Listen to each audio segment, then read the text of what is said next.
আসসালামু আলাইকুম। সবাইকে আমন্ত্রণ জানাচ্ছি পুঁজিবাজার নিয়ে এনটিভির নিয়মিত আয়োজন মার্কেট ওয়াচে।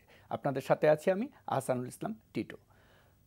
দেশের আর্থিক ব্যবস্থাপনায় ব্যাংকিং খাত একটি গুরুত্বপূর্ণ ভূমিকা পালন করে, বিশেষ করে পুঁজিবাজারের সাথে ব্যাংকিংয়ের সম্পৃক্ততা শুরু থেকেই, এবং সেই সাথে গত এক মাস ধরে ব্যাংকিংয়ের এক্সপোজার নিয়ে যে সমস্যা ছিল সেই সমস্যার কিছুটা হলেও আমাদের মাননীয় অর্থমন্ত্রীর আশ্বস্ততার প্রেক্ষিতে কিছুটা হলেও সচল হতে শুরু করেছে আমাদের আবার পুঁজিবাজার। এবং এই ব্যাংকগুলি আর্থিক খাতে যে ভূমিকা নিচ্ছে বিশেষ করে পুঁজিবাজারে, সেগুলো নিয়ে আজকে আমাদের আলোচনা। আর আলোচনার জন্য আমাদের সাথে উপস্থিত হয়েছেন আমাদের অত্যন্ত পরিচিত মুখ, মেঘনা ব্যাংকের এমডি এবং সিইও নুরুল আমিন, এবং আমাদের সাথে আরও উপস্থিত আছেন আমাদের পুঁজিবাজারের এক সময় খুব আমাদের সাথে ছিলেন রিলায়েন্সের সাবেক এমডি এবং বর্তমানে এনআরবি গ্লোবাল ব্যাংকের এমডি এবং সিইও প্রশান্ত কে হালাদার। আপনাদের দুজনকেই স্বাগত জানাচ্ছি আমাদের আলোচনায় আসার জন্য। আপনারা লাস্ট জেনারেশন মানে নিউ জেনারেশন ব্যাংকের দুজন প্রধান নির্বাহী কর্মকর্তা, এবং আপনারা দুজনেই পুঁজিবাজারের সাথে সম্পৃক্ত ছিলেন, এখনও আছেন, আশা করি ভবিষ্যতেও থাকবেন। আজকে আমরা এই নতুন ব্যাংকগুলির, আপনাদের যারা পুরনো ব্যাংক ছিল তাদের এক্সপোজারে যে সমস্যাগুলি আছে সেটার একটা সমাধান হচ্ছে, এবং সেই সাথে আমরা এটাও আলোচনা করতে চাই যে নতুন ব্যাংকগুলি পুঁজিবাজারকে কি দৃষ্টিতে দেখছে, আপনাদের দৃষ্টিভঙ্গি কি, আপনাদের পুঁজিবাজারের পার্টিসিপেশন কি, এগুলো নিয়ে আমি আলোচনা আজকে করব। আমি আলোচনাটা নুরুল আমিন ভাই আপনাকে দিয়ে শুরু করব যে মেঘনা ব্যাংক পুঁজিবাজারে এই নতুন ব্যাংক হিসাবে হলেও প্রায় 3 বছর হতে যাচ্ছে, পুঁজিবাজারে আপনাদের দৃষ্টিভঙ্গি বা আপনাদের এক্সপোজারটা কি? ধন্যবাদ। আমরা নতুন প্রজন্মের ব্যাংক, কিন্তু আমরা যারা আছি তারা কিন্তু পুরনো মানুষ। আর মার্কেট যেটা বললেন, capital market is a market, money market is a market. আমরা মানি মার্কেটের লোকের ইনভলভমেন্ট কিন্তু ক্যাপিটাল মার্কেটে আছে। আপনি পার্টিকুলারলি আমার ব্যাংক সম্বন্ধে, মেঘনা ব্যাংক সম্বন্ধে প্রথমে একটা সুখবর দেই। আগামীকাল সকাল থেকে মেঘনা ব্যাংক সিকিউরিটিজ তার কার্যক্রম শুরু করতে যাচ্ছে। কংগ্রেচুলেশন। এইটাই প্রমাণ হয় যে নতুন ব্যাংকগুলো এইটা নিয়ে চিন্তাভাবনা করছে। আর একটু আগে আপনি আলাপচারিতায় বলছিলেন যে রক্তে আমাদের ক্যাপিটাল মার্কেট। আমিও প্রায় 86 থেকেই এই ক্যাপিটাল মার্কেটের মেম্বারশিপ ওয়ালা প্রতিষ্ঠানের সঙ্গে জড়িত থাকার কারণে বাজারটার সম্বন্ধে খোঁজখবর রাখি, জানি। তো যেটা হচ্ছে যে নতুন ব্যাংকগুলো ক্যাপিটাল মার্কেটের দিকে নজর এমনিতেই আছে দুইভাবে আপাতত। একটা হচ্ছে যে তাদের নিজস্ব একটা পোর্টফোলিও ম্যানেজমেন্ট তারা করেন, আর নিশ্চয়ই শেয়ারের এগেনিস্টে অথবা কোনো সিকিউরিটি কোম্পানিকে তারা একটি লোন লিমিট স্যাংশন করেন। আর তারপরের পর্যায়ে যে কাজটা ওনারা করেন যে অলরেডি আমি জানি 3টি ব্যাংক ডিএসসির মেম্বারশিপ ট্র্যাক কিনেছেন, এবং তার মধ্যে হয়তো সর্বপ্রথম আমরাই আগামীকাল থেকে কার্যক্রম শুরু করব। পুঁজিবাজার বাংলাদেশের উন্নয়নের জন্য এই গ্রোয়িং স্টেজে যা যা প্রয়োজনীয়তা এগুলো অনেক জানেন, আমি সেই বিষয়ে যাব না। আমি যাব ব্যাংকের রোল। ব্যাংকের রোল হচ্ছে নতুন হোক পুরনো হোক বিভিন্নভাবে। আপনি ব্যাংক প্রথমত অনেক আগে একটি সার্কুলার ছিল, এখন হয়তো এটা অনেকে ইউজ করেছেন, এখন করেন না, যে ডিএসসির মেম্বারশিপটা রেখেই একটা লোন নেওয়ার একটা ব্যবস্থা ছিল। শেয়ার লিয়েন রেখে লোনের একটা ব্যবস্থা আছে। পুঁজিবাজার নিজে এই ক্যাপিটাল মার্কেটের একজন ইকুইটি মার্কেট ক্যাপিটালাইজেশনের অনেক অংশ কিন্তু ব্যাংকের পুঁজি। দেন হচ্ছে যে আপনি সিকিউরিটি সাবসিডিয়ারি কোম্পানি, সেটা সিকিউরিটি কোম্পানি হয়, মার্চেন্ট ব্যাংক হয়, অন্য অনেক অ্যাসেটমেন্ট সাবসিডিয়ারি হিসাবে ব্যাংকগুলোর আছে। তারপরে যেটা হচ্ছে নিজস্ব পোর্টফোলিও। আমি বলবো যে নতুন পুরন বলে বড় কথা নয়, নতুনরা নতুন উদ্যমে যাবে। নতুন উদ্যম বলতে কথাটা এরকম বোঝাচ্ছি, পুরনো ব্যাংকগুলোর কিছু এক্সপোজার হয়তো এখন একটু আটকে আছে, আপনার এটা বিশাল কথাবার্তা যেগুলো নিয়ে হচ্ছে। নতুন ব্যাংকগুলো কিন্তু ক্লিন স্লেট নিয়ে শুরু করতে পারছে। তো আমরা হয়তো আলোচনায় আরও ডেভেলপ করবে। আমি প্রাথমিকভাবে যে কথাটা বলতে চাই যে নতুন ব্যাংকগুলো পুরনো লোকরাই চালাচ্ছেন, আইদার ব্যাংকার অর মানি মার্কেটের অন্য লোক আজকে যিনি উপস্থিত আছেন। ফলে এই বিষয়টা নিয়ে আমাদের আন্ডারস্ট্যান্ডিংয়ের কোনো প্রবলেম নাই। এখন একটা ক্যাপিটাল মার্কেটে মেম্বারশিপ কিনা অথবা এখানে ফাইন্যান্সিং করা অথবা পোর্টফোলিও ডেভেলপ করা, এগুলো আমাদের সক্রিয় চিন্তা এবং চেতনার মধ্যে আছে। ধন্যবাদ। আবারও আপনাকে আমাদের পক্ষ থেকে শুভেচ্ছা জানাচ্ছি। আশা করি যে আপনার মেঘনা ব্যাংকের সাবসিডারি কালকে যাত্রা শুরু করবে এবং পুঁজিবাজারে ভালো ভূমিকা রাখবে। জনাব প্রশান্ত কে হালাদার, আপনি পুঁজিবাজারের সাথে সরাসরি সম্পৃক্ত ছিলেন, আপনি এখনও আছেন। আমরা যে জিনিসটা আপনার কাছ থেকে বোঝার চেষ্টা করব সেটা হলো যে এই বাইরের দেশে বহির্বিশ্বে সবসময় দেখা যায় যে হ্যান্ড ইন হ্যান্ড কাজ করে। কমার্শিয়াল ব্যাংক শুধু কমার্শিয়াল লোন দেয়, লং টার্ম লোন এবং অন্যান্য জিনিস ইনভেস্টমেন্ট ব্যাংকের থেকে আসে এবং মোটামুটি একই জায়গা থেকে এটা অপারেট হয়, কিন্তু আমাদের এখানে সাবসিডি করার কথা বলা হচ্ছে। সো একটা নতুন ব্যাংক হিসাবে আপনি এই আপনার ইনভেস্টমেন্ট সাইড, পোর্টফোলিও সাইড এবং কমার্শিয়াল ব্যাংকিং, এটা আপনি কিভাবে দেখছেন এবং নতুন ব্যাংকগুলোর জন্য কি এটা চ্যালেঞ্জ কিনা? ডেফিনেটলি এটা একটা চ্যালেঞ্জ। সো আমার প্রথম কথাটা যেটা হচ্ছে সেটা হচ্ছে, যেমন ধরেন ইভেন ডেভেলপ ফাইন্যান্সিয়াল মার্কেটে আপনার ইনভেস্টমেন্ট ব্যাংকিং, কমার্শিয়াল ব্যাংকিং, এটা কিন্তু একটা আমব্রেলার আন্ডারেই চলতেছিল। আমরা লাস্ট ফাইন্যান্সিয়াল ডিব্যাকলের পরে দেখতেছি যে আপনার ইনভেস্টমেন্ট ব্যাংকিংটাকে তারা ফর্মালি বলতেছে কমার্শিয়াল ব্যাংকিং থেকে আলাদা করে ফেলতে। সেটা তারা এখন করতে পারতেছে তাদের 2200 বছরের ফাইন্যান্সিয়াল মার্কেট অপারেশনের আদার এক্সপিরিয়েন্স রয়ে গেছে। আমি মনে করি আমাদের যে মার্কেট সিচুয়েশন, আমরা যতটা ফাইন্যান্সিয়াল মার্কেট যতটা ডেভেলপ, তাতে আমি যদি প্রত্যেকটা জিনিসকে একদম কমপ্লিটলি সেপারেট অপারেট করতে দিতে চাই, সেই সিচুয়েশনটা বোধহয় আমাদের এখানে আসেনি। তো আমরা এই জন্য হচ্ছে যে আমরা মনে হচ্ছে একটু খুব তাড়াতাড়ি আমরা আগের ডেভেলপ মার্কেট যেটা আছে তাদের কাছাকাছি আমরা অপারেট করার চেষ্টা করতেছি। তো এইটা আমার কাছে যেটা মনে হয় যে গ্রোয়িং মার্কেট স্টেজে ইট মে নট বি অ্যাপ্রোপ্রিয়েট। আমার এখানে একটা ইস্যু আছে। আমরা নতুন ব্যাংক, যেমন আমাদের ব্যাংকের কথা যদি ধরেন, সেটা হচ্ছে যে আমরা যেমন আমাদের ধরেন এখন বাংলাদেশ ব্যাংকের গাইডলাইনে আমাদের একটা এক্সপোজার লিমিট আছে যেটা দিয়ে আমরা ক্যাপিটাল মার্কেটে যেতে পারি। সো আমাদের গাইডলাইনের ডেফিনেশন অনুযায়ী যেমন আমরা অলরেডি আমাদের একটা ফুল এক্সপোজার নিয়ে নিয়েছি। সো অলমোস্ট আমাদের ফুল একটা এক্সপোজার আছে। এটার ভিতরে আমাদের নিজস্ব কিছু ডাইরেক্ট ইনভেস্টমেন্ট আছে। দেন আমরা অন্য যারা ইনভেস্টমেন্ট কোম্পানি আছে, ধরেন অন্য ব্রোকারেজ হাউস বা মার্চেন্ট ব্যাংক, তাদেরকে আমরা কিছু লেন্ডিং করেছি। সো ইস্যুটা হচ্ছে যে আমরা চেষ্টা করতেছি যতটা সম্ভব আমাদের থাকতে বা মানে মার্কেটের সাথে থাকতে। এখানে আমার একটা অবজারভেশন আছে, সেটা হচ্ছে যে ইনভেস্টমেন্ট ব্যাংকিং বলতে যে জিনিসটা বোঝায়, not that just portfolio management in the secondary market. এর বাইরে যে ইনভেস্টমেন্ট ব্যাংকিং বলতে যেটা বোঝা যায়, যেমন আপনি ধরেন প্রাইমারি শেয়ার ইনভেস্টমেন্ট, আপনার একটা আপকামিং কোম্পানিতে ইনভেস্টমেন্ট, যেটা আপনি একটা স্ট্র্যাটেজিক টাইমের পরে আপনি ইনভেস্ট করবেন বা আপনি বের হয়ে যাবেন, এই যে পার্টটা আছে বেসিক্যালি ইনভেস্টমেন্ট ব্যাংকাররা যে পার্টটা করে, সেই জায়গাটায় আমার অবজারভেশন যেটা হচ্ছে যে নতুন ব্যাংক বা পুরনো ব্যাংক বলে কথা না, সবগুলো ব্যাংকেরই আপনার এখানে একটা ভূমিকা রাখতে সুযোগ দেওয়া উচিত। কারণ আপনি যদি আমাদের এখানে দেখেন যে আমাদের এখানে একটু বড় প্রজেক্ট নিতে গেলেই ইকুইটির শর্টেজ দেখা দেয়। আপনি যদি ক্যালকাটা পাওয়ার প্ল্যান্ট করেন বা আপনি যদি বড় একটা প্রজেক্ট যদি প্রাইভেট কাউকে দিতে চান, আপনার প্রাইভেট সে দিতে পারতেছে না।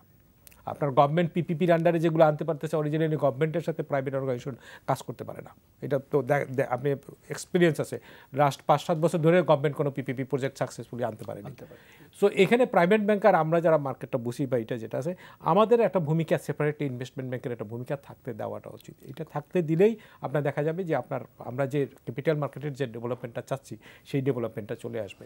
সো কথাটা হচ্ছে যে it should be regulated, but এটা একদম হাত পা বেঁধে দিয়ে বসায় রাখলে এতে করে বেনিফিট আসবে না।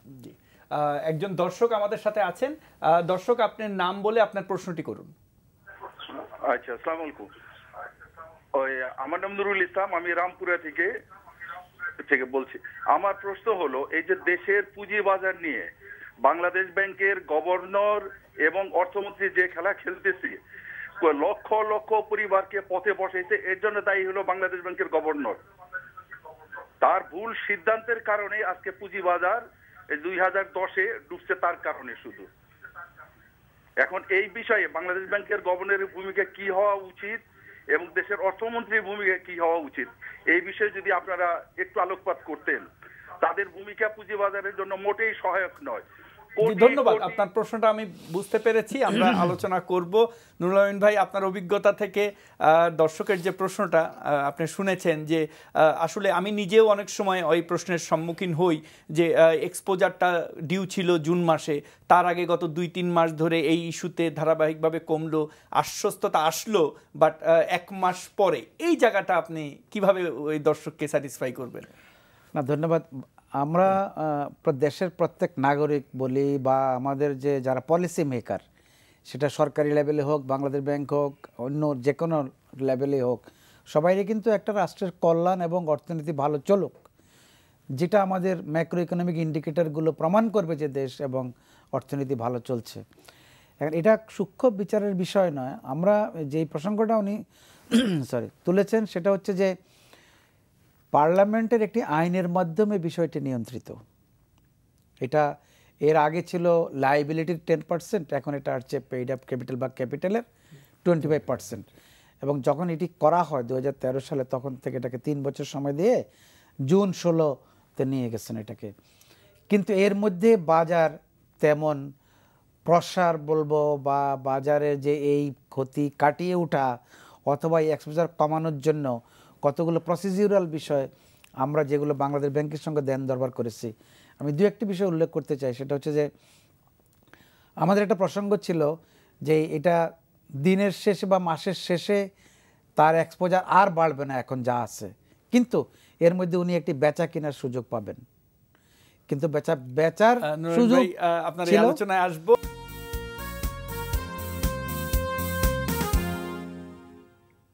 নুরুল আমিন ভাই, আপনার কাছেই আসবো।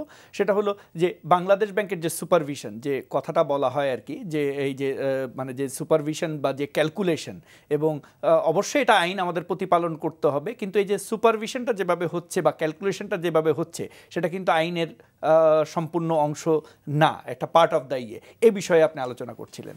ধন্যবাদ। বাংলাদেশ ব্যাংক হচ্ছেন রেগুলেটর এবং ব্যাংক কোম্পানি আইনের তারা কাস্টোডিয়ান, গার্ডিয়ান, তারা এটা ফলো হচ্ছে কিনা এটা দেখেন। আর আমরা হচ্ছে অপারেটর ব্যাংকগুলো। তো অপারেটরের কাজ এক ধরনের, রেগুলেটরের কাজ আরেক ধরনের। তদারকি ওনারা করবেন, কিন্তু একটা প্রসঙ্গ এখানে এসে যায় যে দৈনিক স্টেটমেন্ট দেওয়া, সাপ্তাহিক স্টেটমেন্ট দেওয়া, এটা তো অলমোস্ট অপারেশন লেভেলের কাজের মতো হয়ে যায়। ব্যাংকগুলো কিন্তু সেটা কমপ্লাই করেছে। জিনিসটা হচ্ছে এই যে আপনাকে একটা কাজ করার জন্য নির্দেশ দেওয়া হচ্ছে, এখন টাইম দেওয়া হচ্ছে, সেটার জন্য কিন্তু সার্কামস্টেন্সগুলো বিরাজ করতে হবে। দেশে মানি ক্যাপিটাল মার্কেট হ্যাঁ ধসও নামে নাই, বাড়েও নাই, কিন্তু এইটা এমন উন্নতি করে নাই যে একটা ব্যাংক কোম্পানি তার যে এক্সপোজার সেটা কাভার করার জন্য শুধু বিক্রি করে কাভার করবেন, যে কথাটা আমি আসছিলাম। তাকে যদি অপারেট করার সুযোগ, মানে কিছু কিনলেন, কিছু বেচলেন, আর দিনের শেষে না করে, সপ্তাহ শেষে না করে, হিসাবটা যদি ওনারা 15 দিন বা মাসে নেন, তাহলে ওই কয়দিনে উনি ওটা কমাইতে পারলেন কিনা এটুকু লক্ষ্য রাখা উচিত ছিল। এখন দৈনন্দিন হওয়ার কারণে এবং বিক্রি করতে কিনতে না দেওয়ার কারণে এটা কিন্তু কিছুটা ক্ষতিগ্রস্ত হচ্ছে। আমি কে দায়ী সে কথা বলবো না, কিন্তু মার্কেট, আবারও বলি যে আমরা যারা মার্কেটের রেগুলেটর, অপারেটর, সবাই কিন্তু দায়িত্ব আছে। এই মার্কেট, সেকেন্ডারি মার্কেট যদি আপনি ধরেন, যেখানে মানুষ কষ্টের শিকার হয়েছেন, লসের সম্মুখীন হয়েছেন, সেখানেও কিন্তু কনসেপচুয়াল কিছু ব্যাপার আছে। আমরা প্রায় বলি, যদিও রিপিট হবে, শেয়ারটাকে অনেকে ব্যবসা মনে করেন, ট্রেডিং মনে করেন। আমি মনে করি শেয়ার ইজ অ্যান ইনভেস্টমেন্ট। এখন একজন লোক যদি ইনভেস্টমেন্ট করতে আসেন, তাহলে তাকে কিন্তু এটার লাভ এবং লস দুইটা চিন্তা করতে হবে। তারপরে যেটা হচ্ছে যে উনি কোন অ্যাডভাইজারি সার্ভিস, কার সঙ্গে উনি এটা করছেন, কোম্পানি ফান্ডামেন্টাল দেখছেন কিনা, ওনার ওই শিক্ষাটা আছে কিনা, নাকি শুনে শুনে করছেন, প্লাস দেশের রেগুলেশন। বাংলাদেশ ব্যাংক অথবা সরকার যে আইনটা করে দিয়েছেন, এটার জন্য সম্প্রতি সুখবর যেটা পাওয়া যাচ্ছে যে আরও 2 বছর বাড়বে। এটা হয়তো আরও আগে হলে আরেকটু আমি মনে করি ভালো হতো। এক, দ্বিতীয় হচ্ছে যে বাংলাদেশ ব্যাংকের এই কন্ট্রোলটা করার দায়িত্ব যেহেতু ওদের, অ্যান্ড কিছু দায়িত্ব তাদেরকে আমার মনে হয় এর সঙ্গে নিতে হবে। আমি আপনার কাছে আসবো জনাব প্রশান্ত। সেটা হলো যে এটা একটা তো হলো এক্সপোজার লিমিট, বাট এটাই কিন্তু আলটিমেট সমস্যা না। আরও একটা সমস্যা আছে, আপনি অপারেশনে ছিলেন, আপনি জানেন যে নেগেটিভ ইকুইটির একটা ব্যাপার আছে। যে আপনার এক্সপিরিয়েন্স থেকে মানে how to get out of the total mass, মানে আমি যেটা টোটালিটি ভেবে দেখি 2010-এর পরে একটা ছিল এক্সপোজার লিমিট, যেটা ডেফিনেশনের কারণে, আর একটা ইন্টারনাল অপারেশনের কারণে এখনো ওই সমস্যাটা কিন্তু রয়ে গেছে। টোটাল জিনিসটা থেকে বের হয়ে আসায় আপনার পরামর্শ কি? এটার পরামর্শ হচ্ছে যে একটা জিনিস আপনাকে খেয়াল রাখতে হবে, যে আমাদের স্পেশালি হাউসগুলোতে যে নেগেটিভ ইকুইটির ইস্যুটা আছে, সেইটার জন্য কিন্তু হাউসগুলা বাদেও আপনার রেগুলেটরি অথরিটি যারা আছে, আপনি খুব ভালো করে জানেন, তারাও রেসপন্সিবল। বিকজ মার্কেট যখন ধস হচ্ছিল, যখন জিনিসটাকে তারা হাউসকে সেভ করতে পারতো, তখন কিন্তু আমার বিক্রি করতে দেওয়া হয় নাই। সো প্রথম কথা হচ্ছে যে তাদেরকে একটা মরাল রেসপন্সিবিলিটি নেওয়া উচিত, এবং সেই মরাল রেসপন্সিবিলিটির আন্ডারে তাদেরকে, যাতে তারা এই সমস্যাটার থেকে বের হয়ে যেতে পারে, সেটার জন্য একটা মানে এনভায়রনমেন্ট ক্রিয়েট করে দেওয়া উচিত। আমি আমার অ্যানালাইসিসে বা আমি ধরেন একটা হাউসের সাথে জড়িত ছিলাম, আরও 2-4টা হাউস যেটা আমি যেখানে অপারেট করতাম সেখানে ছিল। সো দেখা গেছে যে নেগেটিভ ইকুইটি যেটা আছে সেটা ধরেন নেক্সট 4-5 ইয়ার্স টাইমে যদি সবাই একটা প্রপার প্ল্যানিং করে এখান থেকে বের হয়ে আসা সম্ভব, এবং এইটা ওনারা ইন্ডিভিজুয়ালি বের হয়ে আসতে পারবে। হয়তো দেখা যাবে যে মাদার কোম্পানিকে আপনার এটার জন্য কিছুটা শক অ্যাবজর্ব করতে হচ্ছে, বাট মোস্ট অফ দ্য কেসেসে মাদার কোম্পানি কিন্তু এই শকটা অ্যাবজর্ব করতে পারবে। এবং আমি আমাদের সাথে রিলেটেড যে 2-3টা হাউস ছিল আমি যেখানে ছিলাম, আমরা কিন্তু একটা প্ল্যান ওইভাবেই দেওয়া হয়েছে। তো দেখা যায় যে কেউ 3 বছরে, কেউ 4 বছরে, কেউ 5 বছরে এই নেগেটিভ ইকুইটির ইস্যুটা কিন্তু সলভ করে ফেলতে পারবে। সো এইটা কিন্তু যদি মানে কেউ যদি খুব উচ্চাভিলাষী না হয়, এটা লং টার্ম অবজেক্টিভ নিয়ে যদি আগায় 4-5 বছর মেয়াদি, তাহলে আমার ধারণা সবগুলো হাউসই এখান থেকে বের হয়ে যেতে পারবে। হয়তো মাদার কোম্পানিকে একটা নিতে হবে, প্রেশার নিতে হবে, এবং অধিকাংশ ক্ষেত্রে কিন্তু মাদার কোম্পানি এই কাজটা করে ফেলেছে। যখন দেখা গেছে যে সাবসিডিয়ারি লোনকে ব্লক করে দিয়েছে, ইন্টারেস্ট চার্জ করতেছে না, তাকে একটা স্পেস করে দিচ্ছে so that he can come out, সেটা বেটার। সেকেন্ড যে জায়গাটা হচ্ছে মোস্ট ইম্পর্ট্যান্ট, সেটা হচ্ছে যে এই যে ধরেন সাবসিডিয়ারি যারা আছে, যারা ক্যাপিটাল মার্কেটে যারা ইনভেস্ট করবে, বা আমি যাকে বলতেছি যে ইনস্টিটিউশনাল ইনভেস্টর, বিকজ লেন্ডিংয়ের বাদেও তাদের কিন্তু মার্কেট মেকিংয়ের একটা রোল আছে, এটা অস্বীকার করা যাবে না। সো তাদেরকে মার্কেট মেকিংয়ের রোলটা প্লে করার জন্য তাদের কিন্তু অল্টারনেটিভ ফাইন্যান্সিয়াল একটা এভিনিউ খুলে দিতে হবে। সো আপনাকে বাই পলিসি লেভেলই আপনি এদেরকে আইদার কমার্শিয়াল পেপার ইস্যু করতে দেন, বন্ড ইস্যু করতে দেন, বা অন্য যেখান থেকে সে ফার্দার ইকুইটি রেজ করার জন্য আপনি দেন। এভেন আপনারা যেমন ধরেন আপনার এভেন গভর্নমেন্টও হেল্প করতে পারে, যেটা আপনার সাথে একটু আগে আপনিই বলতেছিলেন যে government can take some paper share or things like that, মানে আপনাকে একটা এভিনিউ ওপেন করে দিতে হবে। এই জায়গাটা আমার কাছে যেটা মনে হয় যে আমরা যারা ভুক্তভোগী ছিলাম বা আসি, at the same time policy লেভেলের যারা আছে, ইনস্টিটিউশন আছে, they should come out and alternative avenue should come out, so that market মেকারদের যাতে মার্কেট মেক করার মাসেলটা থাকে। বিকজ মাসেল না থাকলে এখন কি হচ্ছে যে কারোরই মাসেল নাই, সো আপনি চাইলেও কেউ মার্কেট মেক করতে পারে না। এখন একমাত্র আইসিবি আছে যে মার্কেট কিছুটা মেক করতে পারে, এবং সেটাও সরকারি টাকায়। তো আপনাকে এই মার্কেট মেকিং এর জন্য আমাদেরকে স্কোপটা দিতে হবে, এটা হচ্ছে একটা। সেকেন্ড হচ্ছে definitely we need investment to get some good peoples, educated peoples, যেটার এখনও আমাদের মার্কেটে প্রচণ্ড একটা স্কারসিটি রয়ে গেছে। নুরুল আমিন ভাই, আপনার কাছে আসবো। ডিমান্ডের সাথে সাথে আমাদের সাপ্লাইয়েরও একটা ব্যাপার আছে, এবং আপনারা নিউ জেনারেশন যে ব্যাংকগুলি, তাদেরও প্রায় 3 বছর অপারেশন হয়ে গেল। আমার যতটুকু জানা আছে লাইসেন্সিং কন্ডিশন অনুযায়ী তাদেরকেও আইপিওতে যেতে হবে সার্টেন একটা পোর্শন। এটা দুটো জিনিস আমি দুভাবে দেখি। একটা হলো যে অলরেডি 9টা ব্যাংকের প্রায় 5,000 কোটি টাকার মতো পেইড আপ আছে, এটা যদি বাজারে আসে 10,000 হবে, এবং তার আবার 10% কিন্তু আবার বাজারে আসবে। So it's like a supply and demand, আপনারা এই দুই দিক থেকে মিট আপ করতেছেন। আপনাদের এই যে ইয়েটার কি বলে ওর নাম, আইপিওতে আসা বা নতুন ব্যাংকগুলি আইপিওতে কখন আসা শুরু হবে, সেই বিষয়ে আপনাদের প্রস্তুতি কি, সে বিষয়ে যদি একটু কিছু বলতেন। ধন্যবাদ। প্রথমে একটা সুসংবাদ দিয়ে শুরু করেছিলাম যে সিকিউরিটি কোম্পানি শুরু করছি, এখন একটা আশঙ্কা দিয়ে শুরু করি। আপনি যে প্রসঙ্গটা তুললেন যে 9টা ব্যাংকের পেড আপ ক্যাপিটাল প্রায় 5,000 কোটি হবে না, 4,000 কোটির মতো হবে, একটু বেশি হবে, এরকমই হবে, এরকমই হবে। হয়ে গেছে অনেকেরই, হ্যাঁ হচ্ছে। পেইড আপের পার্টটা আমি ক্যাপিটাল হয়ে গেছে 5,000 কোটি, তো পেইড আপ পার্টটা এখন 4,000 সামথিং আছে। এটা মানে 3 বছর কিন্তু হয়ে যাচ্ছে। আগামী মে, জুন, জুলাইতে একটি ব্যাংক মেতে করেছেন, কেউ জুনে করেছেন, কেউ আগস্টে করেছেন। ফলে আগামী বছর কিন্তু এটার সময়। আশঙ্কাটা বললাম এই জন্য, আশা করি আমার দর্শকরা কষ্ট পাবেন না। সেটা হচ্ছে যে এই 4,000 কোটি বাজারে যদি আইপিও আসে, ব্যাংকগুলোর শঙ্কিত এই জন্য যে 4,000 কোটি টাকা বাজারে খাওয়ানোর জন্য যে ব্যবস্থা, সেটা মার্কেটের এখনকার এনভায়রনমেন্ট বলি, অন্য কোনোভাবে বলি, প্রাইভেট প্লেসমেন্ট বলি, এটা সম্ভব কিনা, মানে আশঙ্কাটা করছি সম্ভব কিনা। তবে সাপ্লাই সাইডে এই শেয়ারগুলো আসার যেমন দরকার, তেমন আবার ইনভেস্টর ক্রিয়েট হওয়ার প্রশ্ন আছে।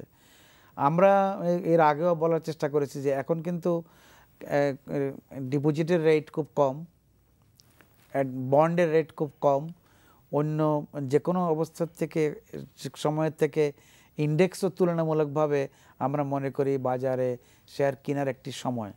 সেইটা যদি এফেক্টিভ হয়, মানুষ যদি আরও বেশি আসেন, কিন্তু আমরা মাঝে মধ্যে হুজুগে দেখি যে কোনোদিন এটা 300-র নিচে নেমে যাচ্ছে, কোনোদিন 400 হচ্ছে। এই অবস্থায় একটা সংখ্যা কিন্তু আছে, কিন্তু আইনি বাধ্যবাধকতার কারণে এটা আমাদেরকে যেতে হবে। এই একটা সাপ্লাই দিকে একটু ইন্টারাপ্ট করি। একটা দর্শক অনেকক্ষণ ধরে অপেক্ষা করছেন। দর্শক, আপনার নাম বলে আপনি প্রশ্নটি করুন। হ্যালো, আসসালামু আলাইকুম। জি, আমি চিটাগং থেকে রেদওয়ান বলছি। আচ্ছা, আমাদের পুঁজিবাজারে বাংলাদেশ ব্যাংক এই যে ব্যাংকের ইনভেস্টমেন্টের ব্যাপারে শুধু যে ইকুইটি 25% এটা নিয়ে কনসার্ন না, তাদের ওভার রেগুলেশন দেখে মনে হচ্ছে পুঁজিবাজার থেকে টোটালি সরাই রাখতে হবে ব্যাংকগুলোকে। তো এই যে ব্যাংকগুলা পুঁজিবাজার কি ইউজ করে এত গ্রো করছে, এত হাজার কোটি টাকার উপরে পেড আপ ক্যাপিটাল হয়েছে, তো এটা বাংলাদেশ ব্যাংক স্বীকার না করে এত কঠোর মনোভাব পোষণ করার কারণ কি? এটা কি 2010 সালে ব্যাংকগুলাতে আপনার আইন ভায়োলেশন করে দৈত্য দানবের মতো আপনার এই যে আবির্ভূত হয়ে ব্যাংকটাকে তছনছ করে দিল, এটা থেকে বাঁচানোর জন্য এরকম করতেছে, নাকি এটাকে আপনার মানি লন্ডারিং বা এই জঙ্গি অর্থায়নের মতো একটা খারাপ সেক্টর মনে করতেছে পুঁজিবাজারকে? জি, আসবো আপনার প্রশ্ন, আপনার প্রশ্নটা আমরা বুঝতে পারছি। আর একজন দর্শক ফোনে ওয়েট করছেন, আপনার প্রশ্নটা, আপনি নাম বলে আপনার প্রশ্নটি করুন। আমার নাম মহিবুল, আমি ঢাকা থেকে বলছি। আমি টিটু সাহেবের কাছে জানতে চাচ্ছিলাম যে 2010 সালে যে সমস্ত প্রাইভেট প্লেসমেন্টে টাকাগুলো আটকে আছে, এ ব্যাপারে কি ডিএসসি কিংবা এসএসসি কোনো উদ্যোগ দিচ্ছেন কিনা? জি, ধন্যবাদ আপনার প্রশ্নের জন্য। আমরা নুরুল আমিন ভাই আপনার কাছে আলোচনায় আসছি, আপনি হয়তো এটাও দিবেন যে কি কারণে, কিছুক্ষণ আগে আপনি হয়তো শুরু করেছিলেন, আমি আপনার কাছেও আসবো আর কি, আপনারটা শেষ করুন তারপরে আমরা উত্তরে যাব। আমরা সাপ্লাই সাইডে এই ব্যাংকগুলো তো ডিউ ইমিনেন্ট, আর সরকারি বা বেসরকারি ভালো কোম্পানি, মাল্টিন্যাশনাল কোম্পানি সাপ্লাই সাইডে বাজারে আরও আসা উচিত এবং সরকারিগুলো বেশি দ্রুত আসা উচিত। তাহলে মার্কেটটা ভাইব্রেন্ট হবে এবং মানুষ সরকারের সদিচ্ছার প্রমাণ যখন পাওয়া যাবে তখন অন্য মাল্টিন্যাশনাল কোম্পানিগুলো আসতে থাকবে, সেরকম একটা পারসুয়েসিভ কাজ করবে। এই বাজারের মার্কেট ক্যাপিটালাইজেশন কিন্তু অনেক ছিল, এখন সেটা কিন্তু অনেক কমে আসছে। আমরা এটাকে ভালো লক্ষণ হিসেবে দেখতেছি না। কিন্তু আপনি আবার দেখেন ফান্ডামেন্টাল দিক যদি চিন্তা করেন, পি রেশিও ব্যাঙ্কগুলো এখন সবচেয়ে কম, এটা 9-10-এর নিচে। কিন্তু ব্যাংকের শেয়ারগুলো বাজারে দেখেন বিক্রি সেরকম হচ্ছে না, কিন্তু এখন কিন্তু এটা সূত্র বলে এটা কেনার সময়। এই যে মিক্সড একটা ফিলিং এমং দ্য ইনভেস্টার্স বা যারা দৈনন্দিন করেন বা ইনস্টিটিউশনাল বায়ার্স সেলার্স, এরাও যদি একটু ভাইব্রেন্ট হয়, সেরকম পরিবেশ পাওয়া যায়, আমার মনে হয় এই ধরনের আইপিও সরকারি বা মাল্টিন্যাশনাল যদি শেয়ার ছাড়েন, এই বিষয়গুলো আমি মনে করি যে আরও ত্বরান্বিত হইলে আরও গতিটা বাড়বে। আর আমাদের প্রশ্নকর্তার একটি বিষয় বলি, নিয়ম কিন্তু 10 সালেও ছিল, সেটা ছিল লাইবিলিটি 10%। নিয়ম ভাঙার কিন্তু কোনো কারণ তখনও ছিল না। ব্যাংকগুলো ঠিক তখনই হয়তো অন্য এভিনিউজ কম থাকার কারণে, তার ইউজুয়াল ক্যাপিটাল মার্কেটের ইনভলভমেন্টের কারণে, তার বিভিন্নভাবে যে ক্যাপিটাল মার্কেটে তার যে ইনভলভমেন্ট, সেগুলোর কারণে কোথাও হয়তো কেউ কোনো মিসম্যাচ কোনো কিছু করেছেন, কিন্তু নিয়ম মানার জন্য বাংলাদেশ ব্যাংক সবসময় একই ধরনের চাপে কিন্তু ব্যাংকগুলোকে রেখেছিল। আপনার কাছে আসবো হলো ওই প্রশ্নটায় যে আপনি বলছিলেন ওইটা, যে কেন হঠাৎ করে এই যে আইনের পরিবর্তন, যেটা আমাদের দেশীয় সমস্যা না, একটা বিদেশি সমস্যা, বাট আমাদের কাছে আইসা কিন্তু একটা নিজস্ব নতুন সমস্যায় পড়ছে, এই বিষয়ে যদি আমি, হ্যাঁ, এটা নিজস্ব সমস্যায় পড়ছে, সেটা হচ্ছে যে বেসিক্যালি আমাদের এখানে যেটা হয়, আপনার যে রেগুলেশন বা এই যেগুলো আছে, ডেফিনেটলি আমরা ডেভেলপ মার্কেটকে ফলো করার চেষ্টা করি। এবং আপনি খুব ভালো করে জানেন যে কিছু কিছু রেগুলেশন আছে যেটা স্টেটওয়ে মাল্টিল্যাটারাল এজেন্সি যেগুলো আছে, IMF, ওয়ার্ল্ড ব্যাংক, ওনারা সরাসরি প্রেসক্রাইব করে। সো ওনারা যখন প্রেসক্রাইব করে, যে ওনারা বেসিক্যালি যে জায়গা থেকে প্রেসক্রাইব করে বা ডেভেলপ মার্কেটের যে কনসেপ্ট থেকে যেটা প্রেসক্রাইব করে, দ্যাট সবসময় যে আমাদের জন্য কারেক্ট হবে যে সেটা না। সো আপনার ওখান থেকে হয়তো কিছু জিনিস আমাদের এখানে চলে আসছে, যেটা আমি এখনও বললাম, যেমন আপনি যদি গভর্নমেন্টের লাস্ট যে পলিসি আছে সেই অনুযায়ী যে আপনার investment banking is totally separate from the banking sector, but আমার কাছে পার্সোনালি যেটা ফিল করি, it is still not the time যে আপনি ইনভেস্টমেন্ট ব্যাঙ্কিংকে আলাদা করবেন। যেমন এই যে এখন যেমন ধরেন আপনি প্রাইভেট ইকুইটির যে অপশনটা দিচ্ছেন, ঠিক আছে, আপনার প্রাইভেট ইকুইটি ফান্ড আসলো, but where will they get the fund? আপনি যখন শুরু করবেন, আপনি যখন আমাদের এখানে একটা আনবেন, আপনার তো প্রত্যেকটা সেক্টরে, প্রত্যেকটা ইন্ডাস্ট্রিতে আপনি যখন শুরু করবেন, আপনার তো তাদেরকে কিছু নার্চারিং করতে হয়, otherwise they can not come out. যেটা একসময় আমাদের এখানে ব্যাঙ্কিং সেক্টরও গভর্নমেন্ট করছেন, নন ব্যাঙ্কে করছেন, সব জায়গায় করতে হয়। তো এখন এই যে আমরা প্রাইভেট ইকুইটি বা আপনার এই যে যেটা বলতেছি ভেঞ্চার ক্যাপিটাল যেটা আছে, where will they get the fund? So এদেরকে কে টাকাটা দিবে কে? সো আপনার এইসব জায়গায় যেটা হচ্ছে, বেসিক্যালি আমাদের এখানে banking sector has a role to play, otherwise they will not be. এখন আপনি যদি আমাকে আগেই আটকাই দেন যে ব্যাঙ্কিং সেক্টর ওখানে যাবে না, তাহলে আপনি লাইসেন্স যতই দেন, where the license will go? আপনি দেখেন আমরা মাঝখানে অনেকগুলো অ্যাসেট ম্যানেজমেন্ট কোম্পানি দিয়েছি, but what is the performance of the asset management company? The first problem is that আমি অ্যাসেট ম্যানেজমেন্ট কোম্পানি দিছি, আমি দেখি নাই কাকে দিছি। সেকেন্ড হচ্ছে, if you look back to the, আমি যেটা বলতেছিলাম, we have a heavy crisis of the manpower still in the sector, that has to be looked into it.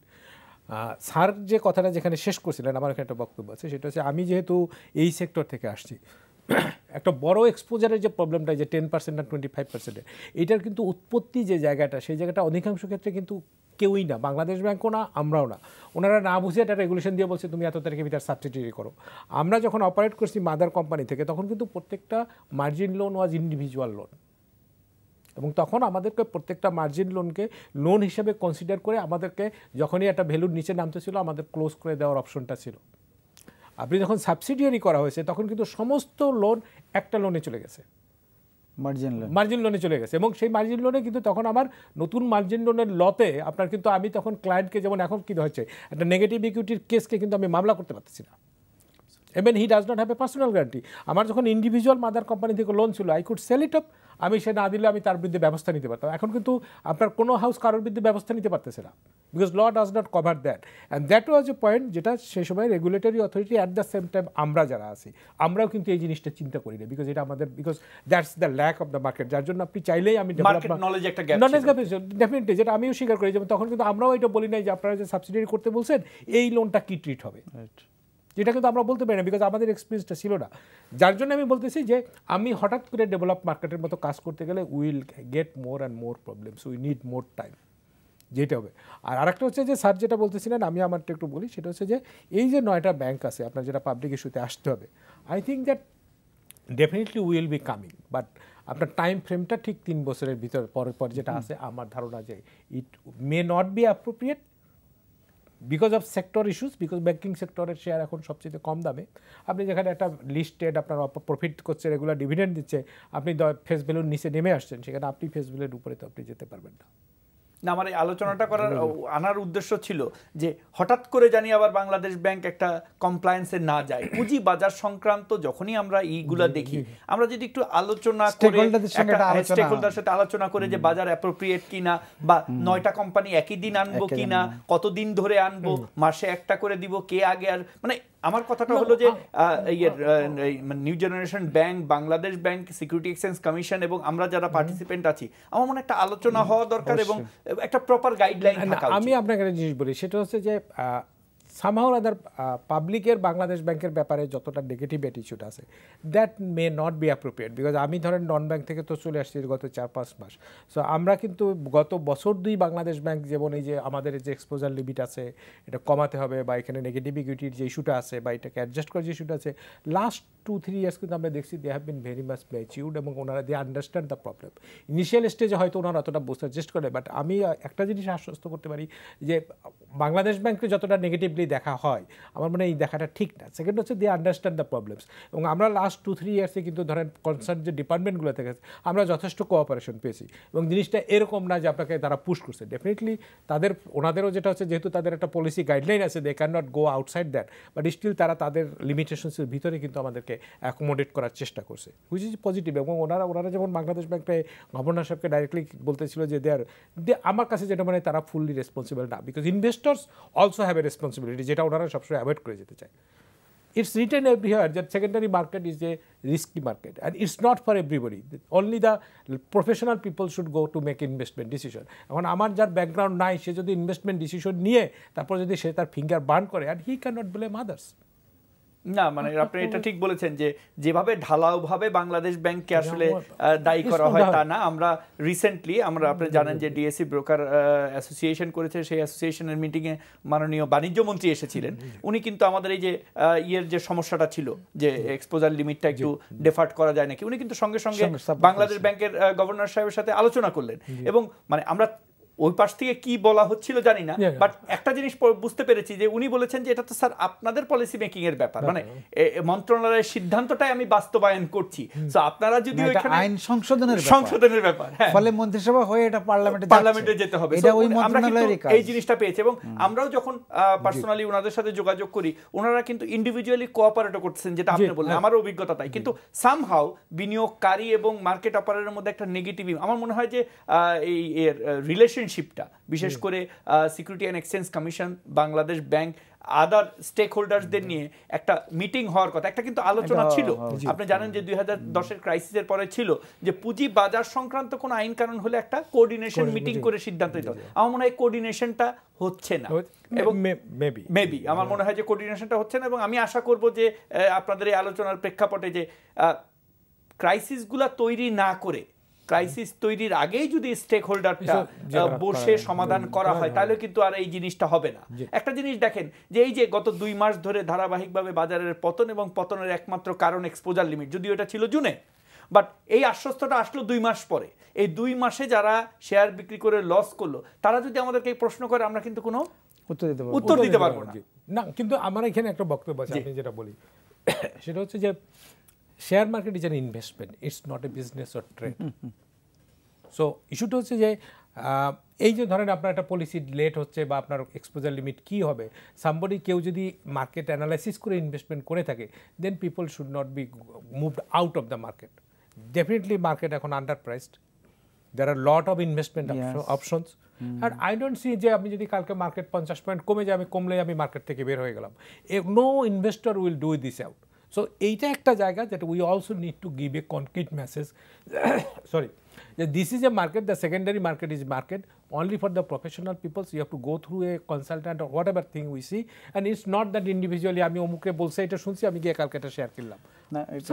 আমি একটু অ্যাড করি আপনার সঙ্গে, সেটা হচ্ছে যে এটাকে তো আপনি এই করতে পারেন যে আমার short term, mid term, long term, এই প্ল্যানে কিন্তু ইনভেস্টমেন্টই বলতে হবে, ইটস নট এ বিজনেস। এটা একটা। তবে আপনি আরেকটা প্রসঙ্গ যেটা, সেটা হচ্ছে যে যিনি লস করেন ওনার মধ্যে একটা ক্ষুদ্রতা কাজ করে, আপনি ওনার ওইটাকে এই ফিলিংটাকেও কিন্তু ছোট করে দেখার কোনো স্কোপ নাই। ফলে ন্যাচারালি উনি মানুষ, আমাদের কালচারে, আমি এভাবেই বলবো যে কালচারে আমি নিজেকে দায়ী করি সব শেষে। আমি কিন্তু কাউকে দায়ী করার সুযোগ থাকলে তাকেই দায়ী করি আগে, শেষে নিরুপায় হয়তো নিজেকে দায়ী করি, কপালকে দায়ী করি। এটা কিন্তু কিছু কিছু লোক তো লস করেছেন, এটা তো সত্য। কাজে ওদের সেন্টিমেন্টটাকে আমরা ছোট করে দেখব না। এখানে আমি একটা জিনিস একটু বলতে চাই, আমি বলি স্যার, আপনি তো বড় জায়গায় ছিলেন, অতটা জান নাই, আমি তো ছোট জায়গায় কাজ করে আসছি। So I had direct contact with the investor. আমি একটা পার্টিকুলার আপনাকে একটা ক্লায়েন্টের কথা বলি। আমাদের রিলায়েন্সের হাউসটা যখন 2010-এর দিকে শুরু হয়, then somebody came to investment. So উনি প্রথমে আমাদের এখানে কিছু এফডিআর ছিল, এটা ভাগায় নিয়ে ওখানে ইনভেস্ট করলো, আরও কিছু ছিল ইনভেস্টমেন্ট করলো। ইনভেস্টমেন্ট করার পরে then market was just going out. আমি ওনাকে বললাম যে you are not doing the right thing, because theory হচ্ছে আপনার যদি 100 টাকা সেভিংস থাকে, আপনি ম্যাক্সিমাম 25 টাকা সেকেন্ডারি মার্কেটে দিতে পারেন, don't go more than that. He did not listen. সে বলা, দাদা আপনি মার্কেট বুঝেন না, আপনি আমার প্রফিট করতে দিবেন না, সো আমি আপনার একটা অ্যাডভান্স নেব না। ওকে ফাইন, উনি ক্যাশ যা ছিল সে নিল। 2 দিন পরে আমাকে সে বলে যে ওনার একটা ফ্ল্যাট আছে, উনি ফ্ল্যাটটা মর্টগেজ রেখে টাকা দিতে হবে, কেন যে মার্কেট আরও বাড়বে, আপনি টাকা দেন। আমি বললাম প্লিজ ডোন্ট ডু দ্যাট। উনি আমার উপর রাগ করে উনি চলে গিয়া উনি ফ্ল্যাটটা আর এক জায়গায় মর্টগেজ দিয়ে বিক্রি করে দিয়ে উনি শেয়ার মার্কেটে ইনভেস্ট করলো। That guy came back to me after 1 year। কী হয়েছে যে আমার এখানে যে উনি যে টাকাটা ইনভেস্ট করছিল, that has got already negative equity, he is not getting anything out of that. উনি এখন এসে 1 বছর পরে আমাকে বলতেছে যে আমার মেয়ের স্কুলের বেতন দিতে পারি না, এখন আমাকে এখান থেকে স্কুলের বেতন দেওয়ার টাকা কীভাবে দেবেন আপনি দিয়ে দেন। But the time that he then comes, he had a car, he had a house, and he had good investment. He could understand. Who is going to, মানে সে কাকে ব্লেম করবে? সো দ্যাট ওনারা যখন আমাদেরকে ধরেন এই যে সেন্ট্রাল গভর্নমেন্ট বলেন আমাদেরকে যখন ব্লেম করতে, যখন আমরাও ব্লেম নিচ্ছি যে আপনারা মার্কেট ম্যানিপুলেট করেন, আপনারা মার্কেটে যান না। But this is an issue that also needs to B addressed. আপনি লং টার্মে মার্কেটকে স্টেবল এবং আপনি গুজব থেকে যদি বের করতে চান, this is an issue that also has to B addressed. আমি আরেকটা প্রশ্ন এর সাথে করতে চাই, বাজারে তো কেউ যদি লস করে থাকে, কেউ না কেউ তো লাভ করছে, মানে লাভ না করলে তো লস হয় নাই, মানে it is a zero sum game. It's not always true, because ইস্যুটা হচ্ছে যে ধরেন আমি একটা ইনভেস্ট করছি 10 টাকায়, আপনার শেয়ারটা একটা সময় 50 টাকায় গেছে, আমি তখন ধরে নিচ্ছি আমার নেট 50 টাকা। আমি যদি শেয়ারটা বিক্রি করে নাও থাকি, ওটা যদি 8 টাকায় থাকে, নোবডি লস্ট ইট আউট। জি জি জি, ঠিক আছে। সো কেউ তো লস করে, লাভের loss, so nobody lost it out, but still then আমার নেটওয়ার্ক তো কমে গেছে, বাট আমি লিকুইডেট করতে গেলে তো আমার ওই ভ্যালুটা নাই। So it's not necessarily that everybody loses it out, but আপনি unless you trading it out. So আমরা আরেকটা জিনিসে আসবো, আমাদের সময়ও কম, আমরা আরেকটা জিনিসে আসবো। এই যে বাইরে বহির্বিশ্বে আমরা দেখি যে ব্যাংকগুলা কিন্তু শুধুমাত্র কমার্শিয়াল না, একটা আউটলেট হিসাবেও কাজ করে, কিন্তু আমাদের ব্যাংকগুলো, আমাদের দেশের ব্যাংকগুলাতে সাবসিডারি কোম্পানিরও কাউন্টারগুলি কিন্তু কিন্তু ব্যাংকের কাউন্টারে দেখি না। এটার কারণ কি? বিকজ আপনি যখন বাইরে সাউথ ইস্ট এশিয়ায় যে কোনো গেলে দেখবেন যে ওখানে ইন্স্যুরেন্সের, কার ইন্স্যুরেন্সের কাউন্টার আছে, নর্মাল পোর্টফোলিও কাউন্টার আছে, ইনভেস্টমেন্টের কাউন্টার আছে, অনেক কাউন্টার থাকে। বাট আমি এটা জাস্ট আমার কিউরিয়াসিটি থেকে আমি করতেছি যে এই ডিস্ট্রিবিউশন চ্যানেলটাকে, আমরা ব্যাংকিং ডিস্ট্রিবিউশন চ্যানেলটাকে মাল্টিপল ফাইন্যান্সিয়াল অ্যাসেটের জন্য ওপেন করছি না কেন, বা এই ধরনের কোনো উদ্যোগ আছে কিনা? বিশেষ করে ব্যাংক অ্যাসুরেন্স। আমি আপনাকে একটা উদাহরণ দিয়ে বলি, মানে মালয়েশিয়ার 65% ইন্স্যুরেন্সের রেভিনিউ আসে থ্রু ব্যাংকিং চ্যানেল। আমাদের এখানে মনে হয় 5%ও নাই। খুব ফরওয়ার্ড লুকিং একটা প্রশ্ন করেছেন টিটু ভাই আপনি। I am very happy. আপনি দেখেন বিদেশি ব্যাংকগুলোর নামে সিটি ব্যাংক, আমরা জানি city bank, CITI city bank, কিন্তু তারা কিন্তু সিটি গ্রুপ। আমেরিকান এক্সপ্রেস এটা গ্রুপ। এদের কিন্তু ট্রাভেল এজেন্সি থেকে আরম্ভ করে সমস্ত ব্যবসা আমেরিকান ট্রাভেল এখনো ওরা করে। তো যেই প্রসঙ্গটাতে আপনি আসছে সেটা হচ্ছে যে একটা গ্রুপ হিসাবে যদি শুরু করে তাহলে তার ব্যাংকিং উইং থাকতে পারে, ট্রাভেল উইং থাকতে পারে, মার্চেন্ট ব্যাংকিং উইং থাকতে পারে, অ্যাসেট ম্যানেজমেন্ট থাকতে পারে। এই কাজগুলো এখানে আমাদের লাইসেন্সিং অথরিটি কিন্তু একটার জন্য একটা। আপনি যখন বলবেন যে ব্যাংক করব, তখন আপনার রেগুলেটর হচ্ছে সেন্ট্রাল ব্যাংক। আপনি যখন ক্যাপিটাল মার্কেটে যাবেন, আপনি যাচ্ছেন সিকিউরিটি এক্সচেঞ্জ কমিশনে, আপনি কোনোটা জয়েন্ট স্টক কোম্পানিতে। এই ধরনের যে রেগুলেটরি বা কন্ট্রোলিং বা লাইসেন্সিং পার্টগুলো এখানে কিন্তু এগুলো ইন্টিগ্রেটেড সেভাবে নয়। এটা একটা। দ্বিতীয় যেটা সেটা হচ্ছে যে বাংলাদেশ ব্যাংক নিশ্চয়ই তার রেগুলেটরি ফ্রেমওয়ার্কের মধ্যে ব্যাংকগুলো ব্যাংক কোম্পানি আইন মেনে চলুক, সেটা চায়। বাংলাদেশ ব্যাংকের ব্যাংক কোম্পানি আইনের 7 ধারায় যে কতগুলো ডেফিনেশন দেওয়া আছে ব্যাংক কী করতে পারবে, কী করতে পারবে না, সেই জায়গায় গিয়ে আমরা আটকে যাচ্ছি। এটাও আইন, এটা কিন্তু ব্যাংক কোম্পানি আইন বলা আছে। আমি আপনার কাছে স্পষ্ট করে যে why you are not, আমি তো ব্যাংকিং করে মানে ইউজ অ্যাজ এ আউটলেট। আমি আপনাকে ওই জিনিসটা আসে, সেটা হচ্ছে যে এখানে অনেকগুলা মানে there are some practical problems, there are some real বেজার। যেমন if you go back to Singapore, I had an experience, আপনার প্রত্যেকটা ব্যাংক কিন্তু আরেকটা ব্যাংকের শেয়ার হোল্ড করে। মানে এভরি ব্যাংকের বোর্ডে অন্য 2-3টা ব্যাংকের থেকে ডাইরেক্টর হিসেবে বসে। উল্টাটা আপনি যখন একই, যেমন ধরেন আপনি যদি ওসিবিসিতে যান, কিছু আছে নন ব্যাংক, অনলি আইআইডিএফসি না, বাট আপনি যদি সিঙ্গাপুরে যান, আপনি যদি ডিবিএসে যান, আপনি ডিবিএসে দেখবেন যে ডিবিএসে 2জন ডাইরেক্টর বসে ওসিবিসি থেকে।